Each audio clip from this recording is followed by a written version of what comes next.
What this practice is about, what this practice is teaching, is sensitivity and awareness to the present moment. And an awareness that transcends the self and includes the other and includes the greater good. A sensitivity that transcends the self, that is sensitive to the other and sensitive to the world. When you have those faculties, your decision making is based on those parameters.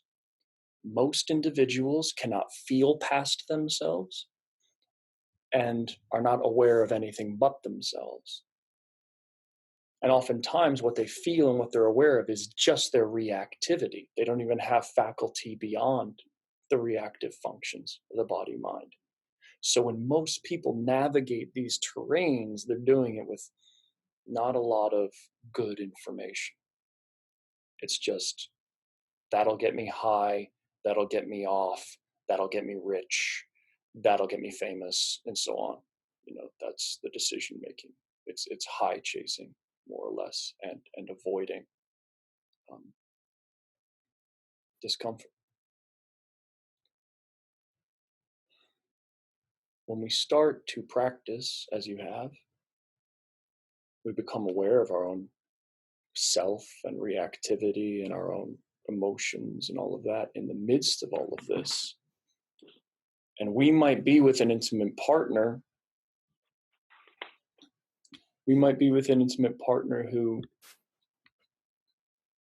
is challenging that part of us at the core, at the greatest depth. So here we are practicing, we're doing good, but this person just knows how to get in there and trigger that fucking thing where we go unconscious again, or we just are at our edge. This is too much. This is too. Typically, a good partner is going to do that to you. It's our wiring. It's how we match one another up. It comes from our childhood. It comes from our neuromuscular armor. It goes, ooh, this person hasn't done this to me yet, but I can feel that they're going to fucking criticize me the same way that I'm, like they're going to deny me love in the exact same way I hate it. And you're going to, and so you're going to have great sex. Shit's going to be awesome. You're like, I met this person. They're the best person in the whole world. And 6 months to 12 months are going to go by and you're going to go, this person's the fucking devil. Like, they're cutting into me in just that right way that has been a pain for me, that it feels intolerable. It feels like, fuck this. Now, here's where awareness, sensitivity, intelligence really comes into place. Does that feel familiar? Is this denial of love a pattern? Is it something that smells familiar, looks familiar, tastes familiar? If it has a familiarness, like a aching, like I've been carrying this a while, like why does this always happen to me? Why does it always end up like this? It's probably yours. It's probably your work to do. Now, if someone is just simply toxic and bringing toxicity in your life, they might have a number of great qualities. You might have phenomenal sex with them. That happens a lot.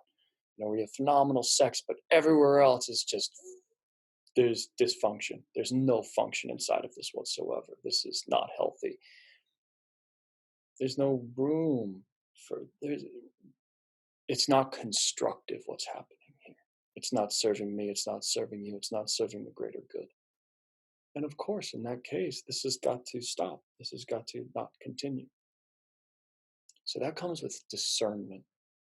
Discernment, your own discernment, understanding. If it feels familiar and it feels achy, it's probably yours. And typically what we find out is most of it's ours. We're attracted to certain people for a reason. We're not attracted to everybody. We're attracted to certain people intimately, and there's good reasons for it. Yeah. So the next piece, though, is something that doesn't get commonly talked about, but I want to use David Data's model. He has a great model for this that he calls the first, second, and third stage. You're familiar with this, Chris? Yeah. Yeah. So a lot of people experience this type of work and they just think it's all about the third stage. It's all about third stage. And people are like, I'm third stage. I want a third stage relationship. I'm living in the third stage. And it's just misinformed nonsense. It's just not the correct understanding of what's actually happening here.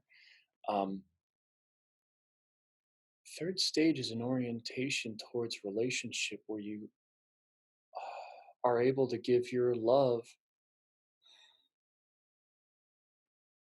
truly unconditionally. You just allow your love to flow between you and this other human being. Now, in an ideal scenario, we would all be so enlightened, right? But we're fucking not.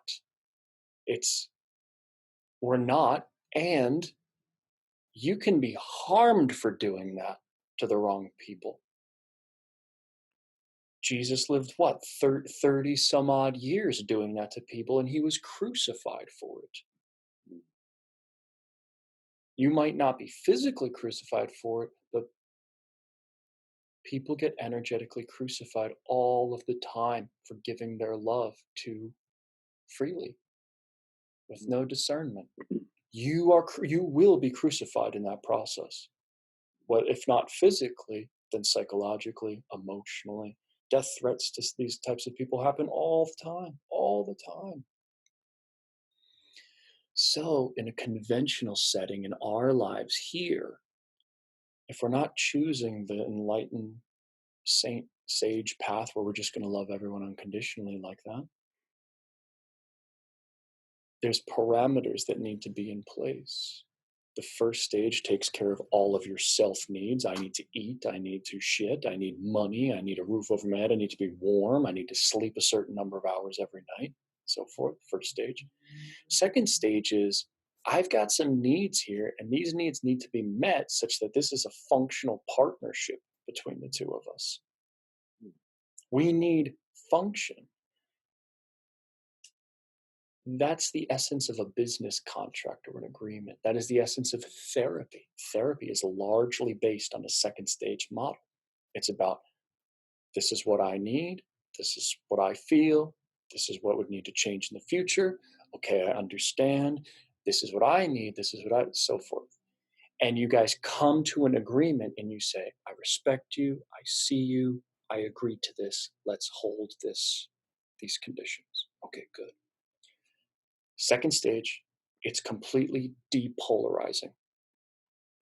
It is a depolarizing environment, intentionally so. We don't want superiority in this environment. We want mutual respect, mutual awareness of one another, mutual consideration of one another. We don't want polarity here. It doesn't work. So we do intentionally neutralize the environment between partners to create those parameters. Say, do you agree to this? Yes, I agree. Do you agree to this? Yes, I agree. Now that we have this, we can play in those third stage or those higher levels of polarity because it's built on a foundation of trust and understanding. We know what the guidelines are for this. And typically, from what you're describing, people get in this situation, they've simply lost value or consideration of this second stage. The value of how important it is to be clear with your partner about X, Y, and Z. These are my boundaries. If you fall out of these boundaries, I'm out.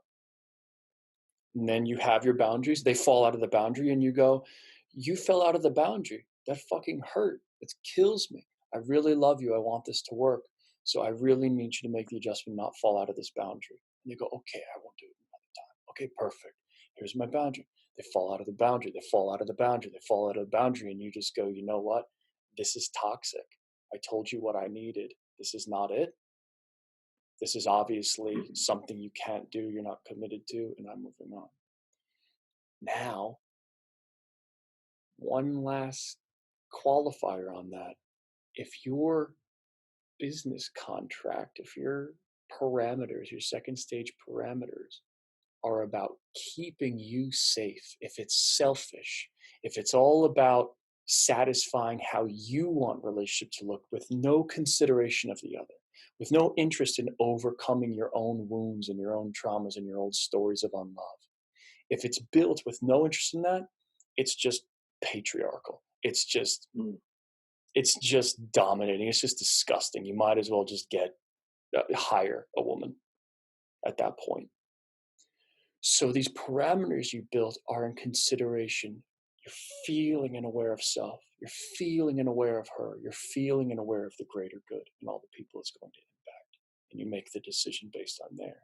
And that's the highest level we could bring to intimacy.